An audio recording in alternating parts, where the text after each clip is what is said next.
So the third one, operations and maintenance. This is just kind of your ongoing maintenance.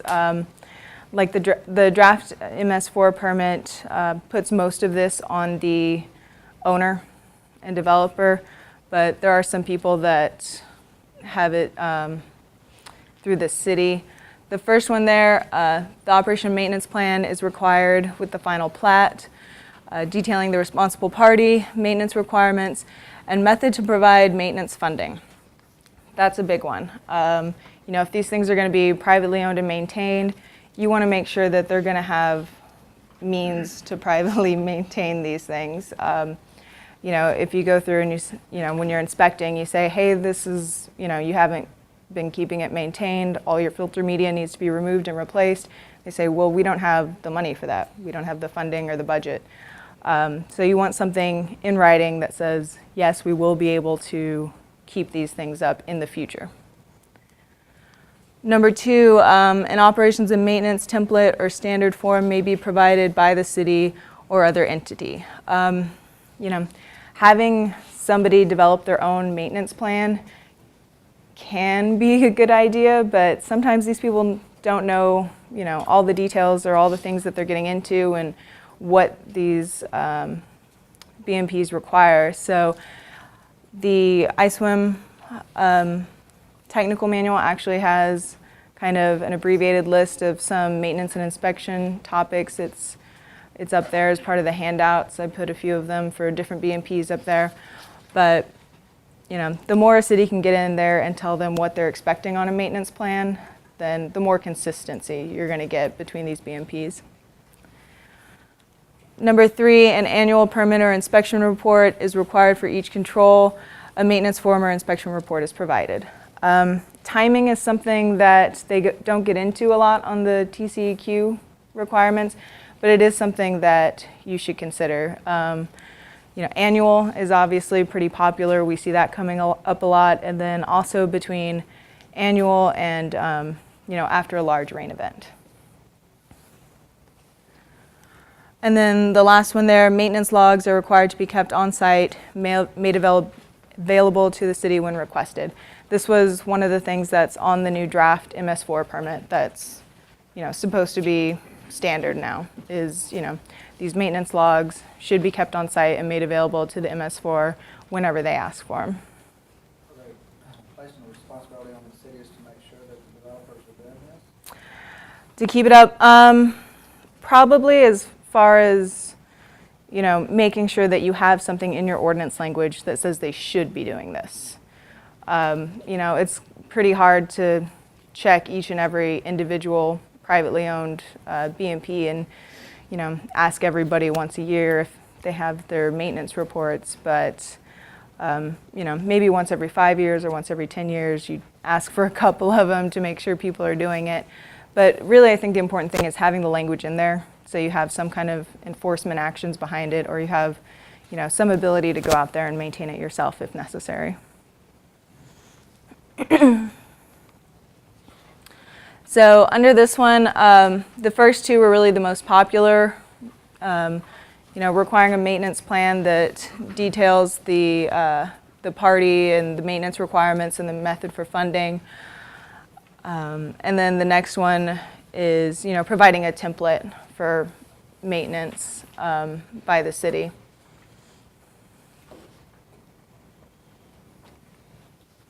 So like I mentioned, iSWM does have some tables on standard maintenance for each BMP.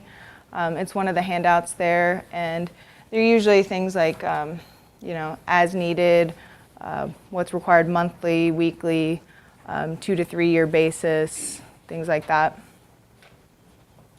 And then if you look up other cities, you will find that some of them, depending on the BMP, I mean, we see a range of, you know, the length of these maintenance reports ranging anything from something like this, you know, where it's a couple bullet points to, for instance, I think it's Prince George County in Maryland has a 6-page maintenance report for just bioretention ponds. That could be going a little bit on the overkill side, but, you know, maybe somewhere in the middle is a happy medium. So waste management. We actually didn't find any language on this, and we thought that was pretty interesting because it has been something that's come up. You know, people have asked questions about periodically, but when it got down to it, there's really no detailed data on, you know, how do you test the waste coming off of these, what levels of testing would be considered toxic or hazardous, you know, and would need to follow specific requirements to be disposed of. So really, I mean, all we could think of is, you know, one option could be to follow, you know, your standard waste removal and disposal requirements. You know, for other sites, there are some environmental guidelines for testing and things like that. And then, you know, following your standard waste removal procedures for those things. The next one, inspection of stormwater controls. This is the one that the draft permit kind of puts onto the city to handle. They want to see that the cities are going out there inspecting what the private owners are maintaining. So where it says private up here, this was, I mean, all these ordinances were obviously written before the new draft MS4 permit came out. So it'll be interesting to see if they have to change any of this, but number one, the city may provide or reference sample inspection checklists for each stormwater control. So that has to do with, you know, the city coming up with their own inspection checklists and handing those out to the private developers to fulfill. Number two, a professional engineer or landscape architect shall perform the inspection at a defined interval, typically once a year. We found this one interesting because a lot of times cities didn't really determine who would be inspecting these BMPs. So coming out and saying that, you know, it has to be a professional engineer or a landscape architect is kind of a big deal. That definitely limits things and makes it slightly more expensive to get those inspections out. Number three, documentation of inspections must be kept and made available to the city upon request or upon completion of the inspection.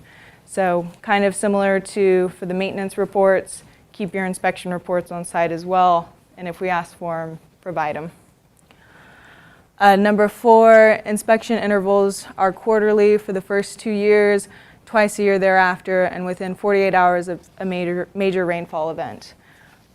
Depending on what's considered a major rainfall event, I think this is a pretty good measure of your timeline and how inspection should be handled.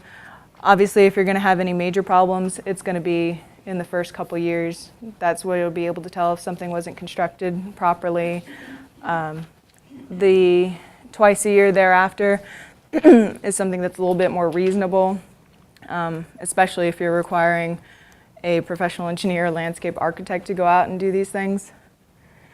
And then 48 hours after a major rainfall event, obviously that's when you're going to have your highest amount of damage done to these BMPs, the most erosion and things like that. So if you can go out there and inspect them and get any maintenance done pretty soon afterwards, then you're going to make sure that these things keep running. Number five, city reserves the right to inspect and enforce maintenance as required. Pretty much every city picked that one. You definitely want the option in language to be able to go out there at any time you want to inspect and maintain, if necessary, on your own these BMPs. City inspections, the few cities did come out and just say that, you know, as of now, the city will inspect everything, and they say they will inspect within an interval of every 1 to 3 years. They don't necessarily say who, it's probably just their inspection department, but we think that's a pretty reasonable interval as well. And then if a project fails inspection, owner is notified to correct the issue and is charged a re-inspection fee. So that's nice to have in there, just because if you are doing these inspections and you are using your time, you know, if you go out there and it doesn't pass, obviously you're going to have to re-inspect, but a city shouldn't have to budget for that. They should be able to charge the owner the extra time that would take. So Cities, this is one that, a lot of cities picked multiple different items on. And so it could take a number of these options to develop a full inspection ordinance language. As you'll see, most all of them at the bottom there have the reserve the right to inspect and enforce language. And then, City of Austin was a big one that just has the city inspecting all of the BMPs on their own and not so much the private entities.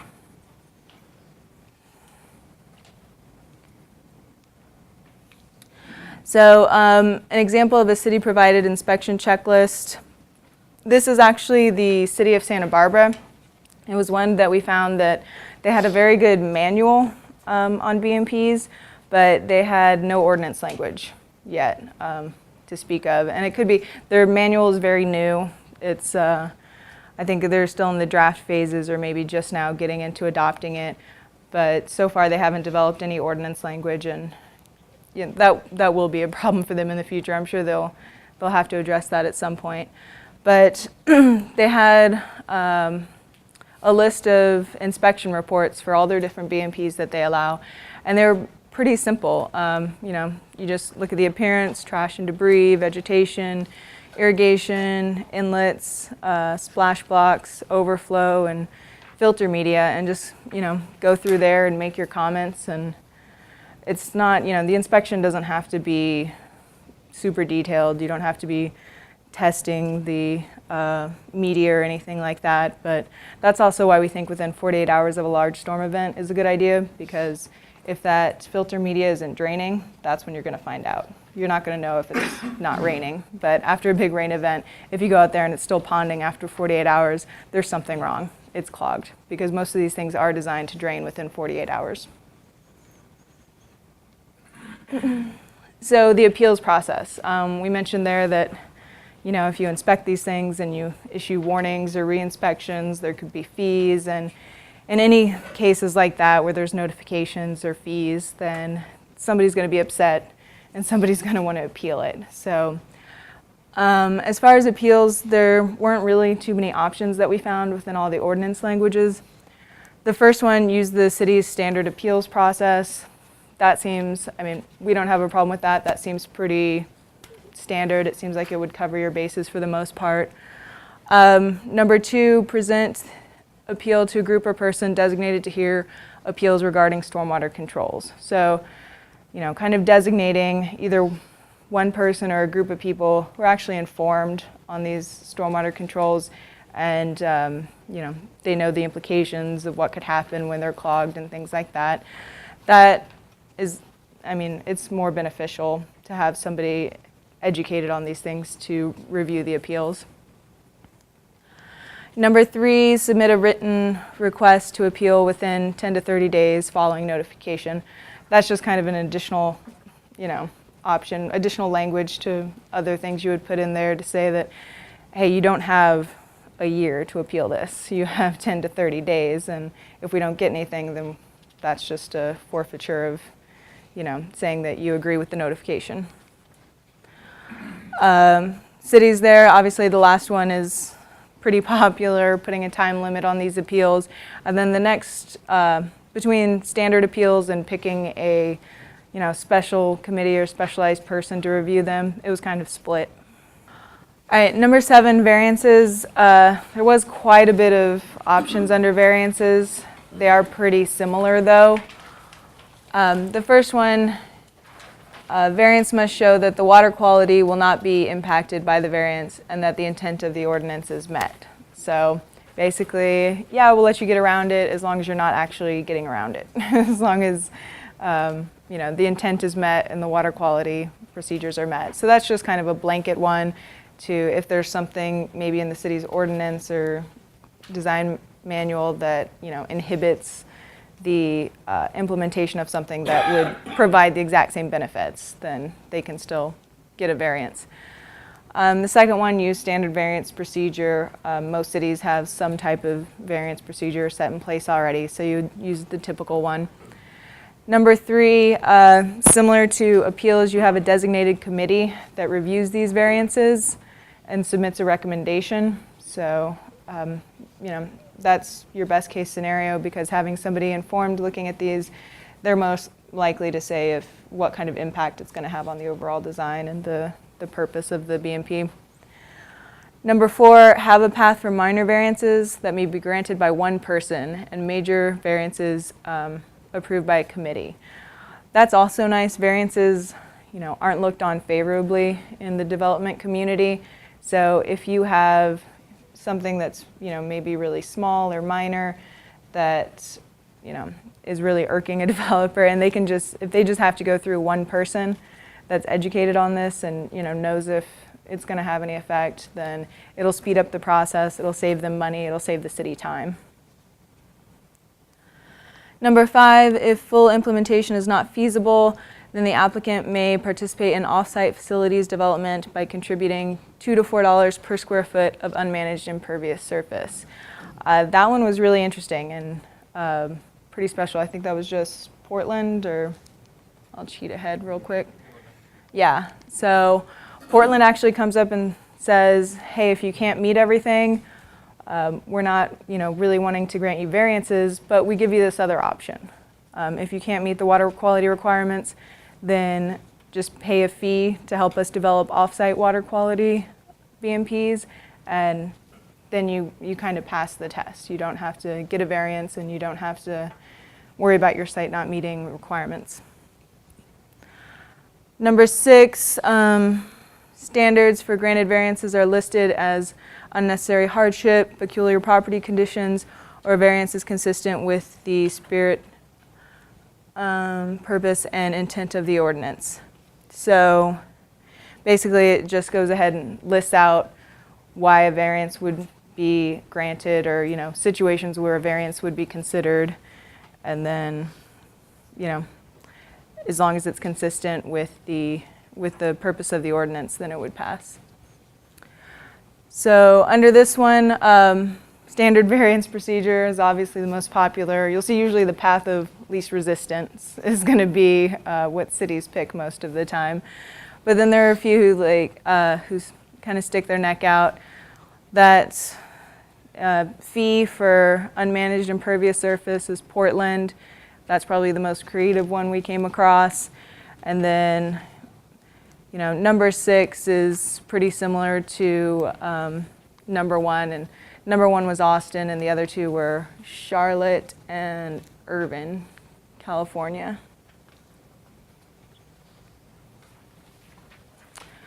So enforcement actions.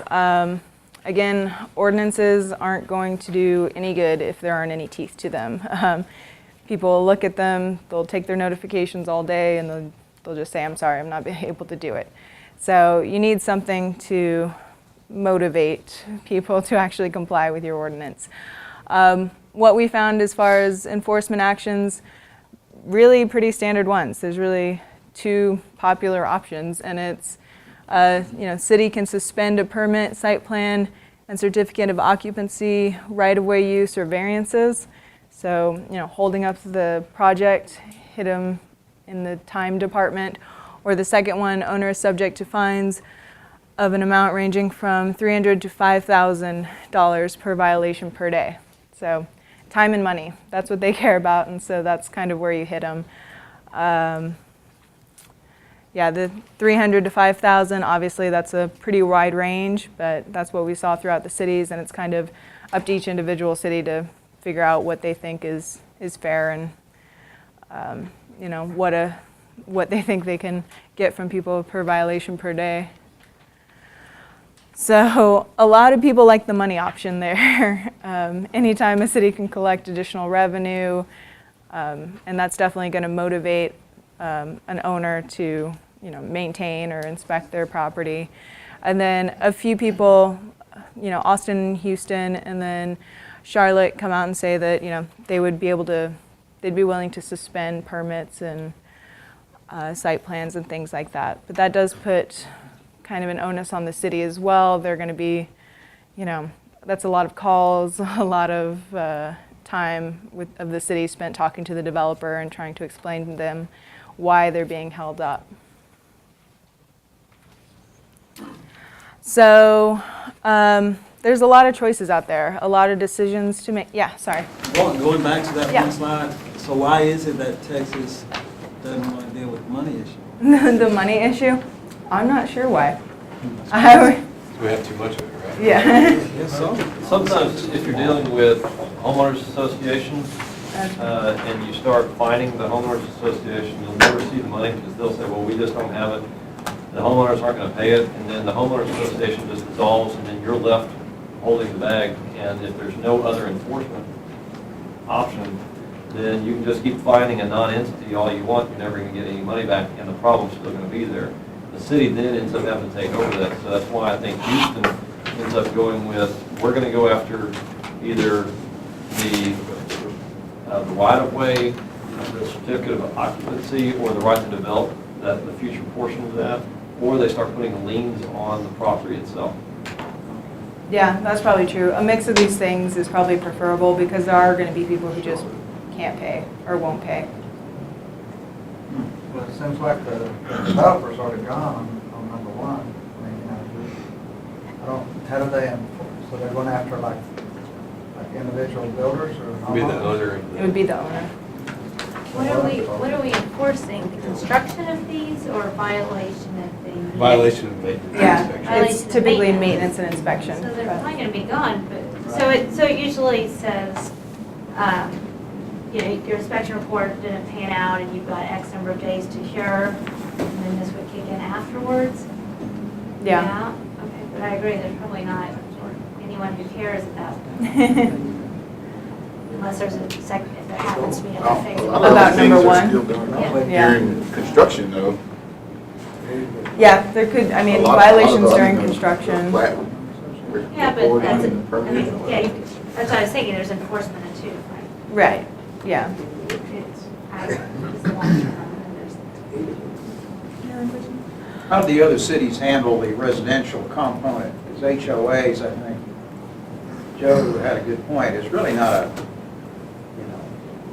political entity. It's not a Right. governmental entity that you can really do something with.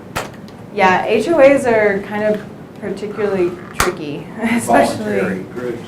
Yeah, especially when it comes to a city trying to put enforcement on them or trying to make sure things are maintained. And that's why, a lot of cities, or some of the cities did have the option of, if it's, Austin comes out and says, if it's residential and there's no HOA, the city will take over.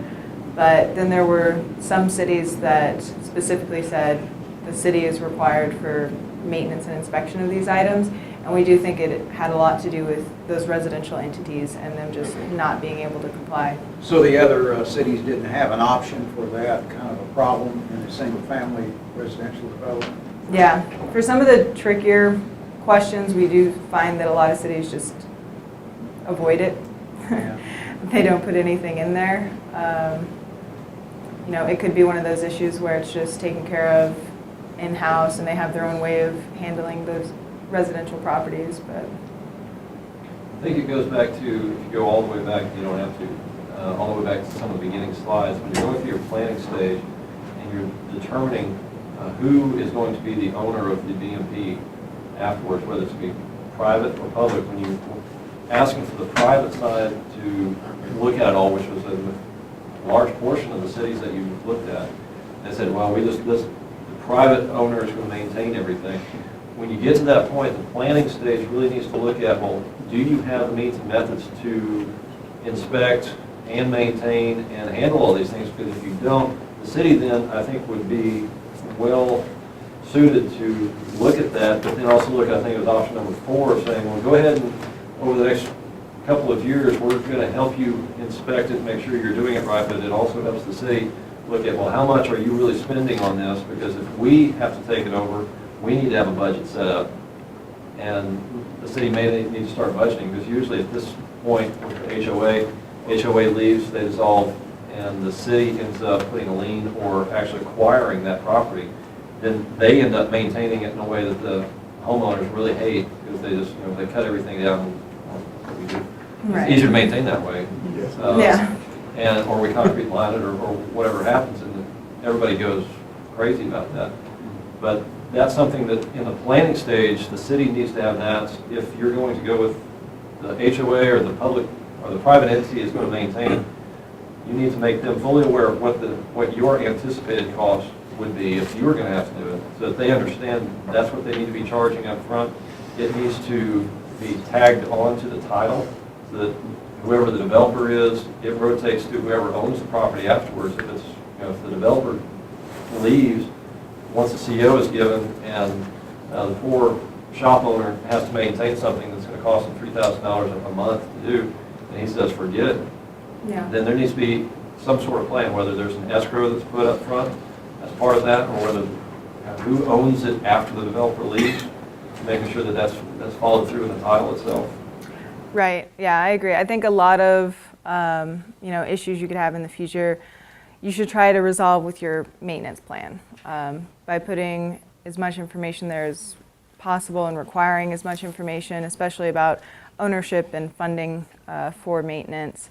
And then also the aspect that, just picking one option out of a lot of these isn't going to give you full coverage for all different scenarios. Even if you see if some of these other cities have done that, it could be that, multiple options or, 2 to 3 options are going to be your best bet to have full coverage and be able to make sure that your system is running as smoothly as possible.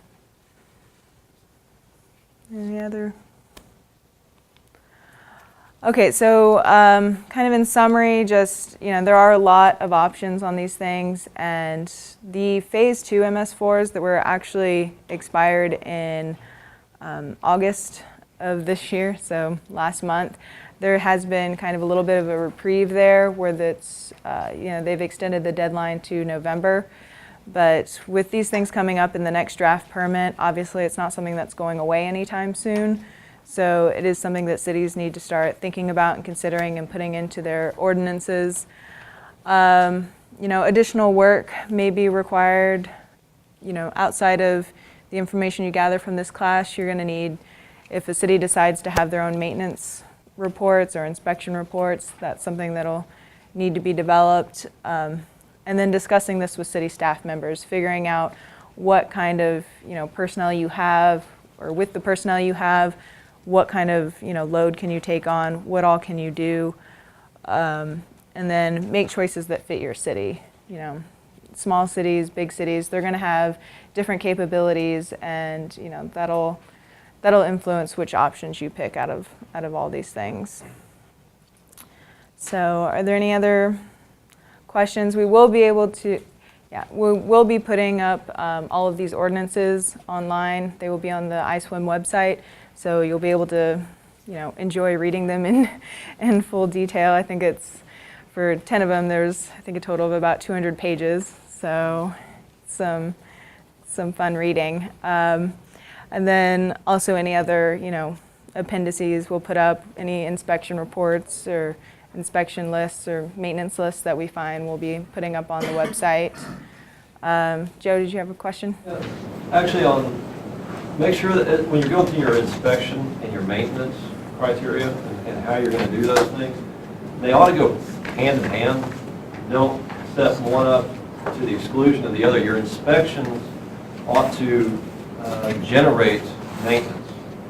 Mm-hmm. And your maintenance ought to create another inspection so that you've maintained it correctly. You can go out there and think you've maintained something, and instead you've opened up a hole, and your inspector won't know it until the next rainstorm comes through and has flooded someone else out. At the same time, if you inspect something after a rainstorm event or after a major event, and you see something there ought to be something in your ordinance that says, as soon as the inspection is done, the maintenance ought to be required, not just after I think the way that y'all had it set up or written was that there has to be inspection after 48 hours event, or I'm sorry, within 48 hours after an event, or after a major event, but that doesn't say anything or address anything with the maintenance, because then you can go through up to a 30-day appeal process where they don't feel like doing it, and it just drags on. In the meantime, it rains a few more times, and the damage is already done by that point. Right. And if you say something where there's an inspection, it failed, get out there and maintain it, you can act a lot quicker with your enforcement. Yeah, having a timeline from when you submit an inspection report to when maintenance has to occur is also a good backup plan there.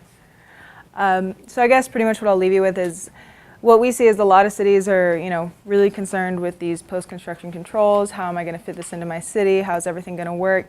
And a lot of times the maintenance and inspection aspect kind of gets overlooked or kind of glossed over. They just assume that once these things are in that, their worries are over. But to really keep these things going and, it does require a little bit more maintenance.